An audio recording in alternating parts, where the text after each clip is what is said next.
उत्तर प्रदेश में कानून व्यवस्था के नाम पर जाति देखकर गोली चलाई जा रही है।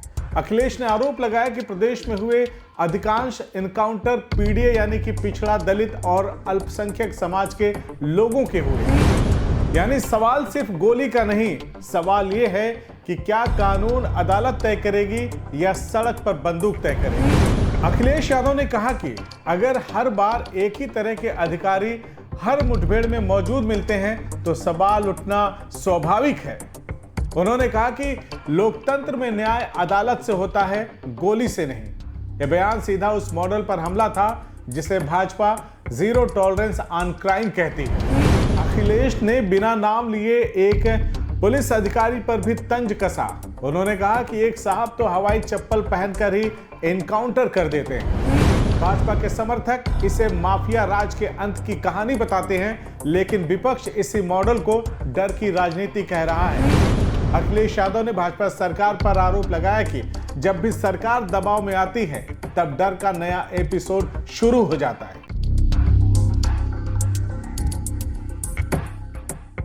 उत्तर प्रदेश की राजनीति में एक बार फिर एनकाउंटर सबसे बड़ा चुनावी मुद्दा बनता दिखाई दे रहा है और इस बार समाजवादी पार्टी ने इसे सिर्फ कानून व्यवस्था नहीं बल्कि सामाजिक न्याय, संविधान और लोकतंत्र के सवाल से जोड़ दिया है।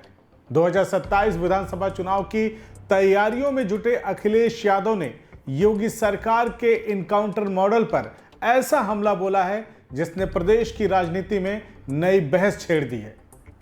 लखनऊ में आज आयोजित एक प्रेस कॉन्फ्रेंस में अखिलेश यादव का अंदाज बेहद आक्रामक था। चेहरे पर गुस्सा, आवाज में तंज और शब्दों से सीधा हमला। उन्होंने कहा कि उत्तर प्रदेश में कानून व्यवस्था के नाम पर जाति देखकर गोली चलाई जा रही है। अखिलेश ने आरोप लगाया कि प्रदेश में हुए अधिकांश इनकाउंटर पीडीए यानी कि पिछड़ा, दलित और अल्पसंख्यक समाज के लोगों के हुए हैं। अखिलेश ने कहा कि सरकार डर पैदा करके राजनीति करना चाहती है। लोगों के दिमाग में ऐसा माहौल बनाया जा रहा है कि लोग सवाल पूछना भी अपराध समझने लगे। अखिलेश यादव यहीं नहीं रुके। उन्होंने बेहद तीखा बयान देते हुए कहा कि फर्जी इनकाउंटर करने वाले जिंदगी भर तिल तिल करके मरते रहेंगे। ये बात उन्होंने पुलिसकर्मियों के लिए कही जिन पर अक्सर आरोप लगते रहे हैं विपक्ष की पार्टियों की तरफ से कि ये फर्जी इनकाउंटर करते हैं।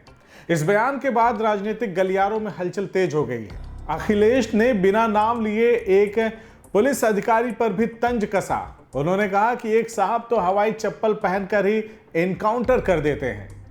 इस एक लाइन ने सोशल मीडिया से लेकर टीवी डिबेट तक आग लगा दी है। असल में समाजवादी पार्टी अब एनकाउंटर को सिर्फ अपराध नियंत्रण नहीं बल्कि राजनीतिक हथियार के रूप में पेश करने की रणनीति पर भी काम कर रही है। अखिलेश यादव लगातार यह नैरेटिव बनाने की कोशिश कर रहे हैं कि भाजपा सरकार कानून व्यवस्था के नाम पर चुनिंदा वर्गों को निशाना बना रही है। अखिलेश यादव ने कहा कि लोकतंत्र में राइट इज माइट होना चाहिए, लेकिन भाजपा सरकार माइट इज राइट के सिद्धांत पर चल रही है, यानी जिसके पास ताकत है वही कानून तय कर रहा है। यह सिर्फ एक राजनीतिक बयान नहीं था। मंच पर कई मानवाधिकार कार्यकर्ता, अधिवक्ता और कथित पीड़ित परिवार भी मौजूद थे। माहौल ऐसा बनाया गया कि मानो यह सिर्फ प्रेस कॉन्फ्रेंस नहीं बल्कि चार्जशीट हो। मंच से दावा किया गया कि 2017 के बाद उत्तर प्रदेश में हजारों इनकाउंटर हुए, सैकड़ों लोग मारे गए, हजारों घायल हुए। आरोप लगाया गया कि इनमें बड़ी संख्या पीडीए समाज से जुड़े लोगों की थी। कुछ मानवाधिकार कार्यकर्ताओं ने यह भी कहा कि कई मामलों में फॉरेंसिक रिपोर्ट तक अदालत में जमा नहीं की गई। यानी सवाल सिर्फ गोली का नहीं, सवाल यह है कि क्या कानून अदालत तय करेगी या सड़क पर बंदूक तय करेगी। अखिलेश यादव ने भाजपा सरकार पर आरोप लगाया कि जब भी सरकार दबाव में आती है तब डर का नया एपिसोड शुरू हो जाता है। उन्होंने कहा कि महंगाई बढ़ रही है, बेरोजगारी चरम पर है, महिलाओं के खिलाफ अपराध बढ़ रहे हैं, लेकिन सरकार इन मुद्दों से ध्यान हटाने के लिए एनकाउंटर की राजनीति कर रही है। यह मामला यहीं नहीं रुका और बात 2020 के हाथरस कांड तक पहुंच गई। यह वो घटना थी जिसने पूरे देश को झकझोर कर रख दिया था। अखिलेश यादव ने इस घटना के विषय में बताते हुए कहा कि आज भी उसी तरह की घटनाएं हो रही हैं। उन्होंने गाजीपुर और हरदोई का जिक्र करते हुए कहा कि पीड़ित परिवार आज भी न्याय के लिए भटक रहे हैं। गाजीपुर की घटना को लेकर समाजवादी पार्टी के नेताओं ने मंच से गंभीर आरोप लगाए। दावा किया गया कि विश्वकर्मा समाज की बेटी के मामले में न्याय मांगने गए सपा कार्यकर्ताओं पर हमला हुआ, पत्थरबाजी हुई और बाद में पुलिस ने उन्हीं लोगों पर कार्रवाई कर दी जो पीड़ित परिवार के साथ खड़े थे। कुछ नेताओं ने हिरासत में प्रताड़ना और जाति सूचक टिप्पणियों तक के आरोप लगाए। हरदोई से एक परिवार ने मंच पर रोते हुए आरोप लगाया कि उनकी बहन की हत्या के बाद प्रशासन ने कोई गंभीर कार्रवाई नहीं की। परिवार का कहना था कि स्थानीय दबंगों को राजनीतिक संरक्षण मिला हुआ है। आपको बताते चले कि यहां समाजवादी पार्टी एक बहुत बड़ा राजनीतिक संदेश देने की कोशिश कर रही थी कि भाजपा सरकार में कमजोर डर रहा है और ताकतवर बच रहा है। प्रेस कॉन्फ्रेंस में एनकाउंटर स्पेशलिस्ट वाली छवि पर भी सवाल उठे। अखिलेश यादव ने कहा कि अगर हर बार एक ही तरह के अधिकारी हर मुठभेड़ में मौजूद मिलते हैं तो सवाल उठना स्वाभाविक है।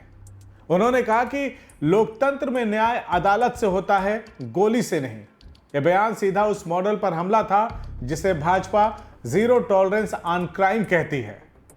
दरअसल योगी आदित्यनाथ की सरकार लगातार यह दावा करती रही है कि उसके शासन में अपराधियों पर सख्त कार्रवाई हुई है और प्रदेश की कानून व्यवस्था पहले से बेहतर हुई है। भाजपा के समर्थक इसे माफिया राज के अंत की कहानी बताते हैं, लेकिन विपक्ष इसी मॉडल को डर की राजनीति कह रहा है। अखिलेश यादव ने बुलडोजर कार्रवाई का मुद्दा भी उठाया। उन्होंने कहा कि कार्रवाई करते समय जाति और वर्ग देखा जाता है। यह सिर्फ अपराध के खिलाफ अभियान नहीं बल्कि सामाजिक प्रोफाइलिंग है। अखिलेश यादव यहीं नहीं रुके, उन्होंने मीडिया पर भी निशाना साधा। कहा कि कई चैनल सरकार से कठिन सवाल पूछने के बजाय सरकारी नैरेटिव चला रहे हैं। उन्होंने आरोप लगाया कि एनकाउंटर जैसे गंभीर मुद्दों पर निष्पक्ष बहस नहीं हो रही है। यह बयान भी एक राजनीति के तौर पर अहम है क्योंकि विपक्ष लंबे समय से मीडिया के एक हिस्से पर सरकार समर्थक होने का आरोप लगाता रहा है। लेकिन कहानी सिर्फ एनकाउंटर तक सीमित नहीं रही। प्रेस कॉन्फ्रेंस में महंगाई, बेरोजगारी, पेपर लीक और पेट्रोल डीजल की कीमतों का मुद्दा भी जोर से उठा। अखिलेश यादव ने कहा, फेक इकोनॉमी और फेक एनकाउंटर भाजपा सरकार की पहचान बन चुके हैं। उन्होंने डबल इंजन सरकार पर तंज कसते हुए कहा कि अब उसका धुआं निकल गया है। साफ है कि समाजवादी पार्टी 2027 के चुनाव से पहले भाजपा के सबसे मजबूत मुद्दे कानून व्यवस्था को ही चुनौती देना चाहती है। भाजपा खुद को अपराध के खिलाफ कठोर सरकार के रूप में पेश करती है। वहीं सपा अब उसी मॉडल को संविधान, मानवाधिकार और सामाजिक न्याय के खिलाफ बताकर जनता के बीच ले जाना चाहती है। यानी लड़ाई सिर्फ चुनावी नहीं है, लड़ाई नैरेटिव की भी है। एक तरफ भाजपा कहेगी अपराधियों पर कार्रवाई हो रही है तो दूसरी तरफ सपा कहेगी कार्रवाई नहीं, चयनात्मक टारगेटिंग हो रही है। 2027 का चुनाव अभी दूर है, लेकिन उसकी पटकथा अभी से लिखी जानी शुरू हो चुकी है और उत्तर प्रदेश की राजनीति में एनकाउंटर अब सिर्फ पुलिस फाइल का शब्द नहीं बल्कि चुनावी हथियार बन चुका है। क्या कहेंगे आप अखिलेश यादव के इन तमाम बयानों पर? कमेंट करके जरूर बताएं क्योंकि 2027 का रण आरंभ हो चुका है। नमस्कार।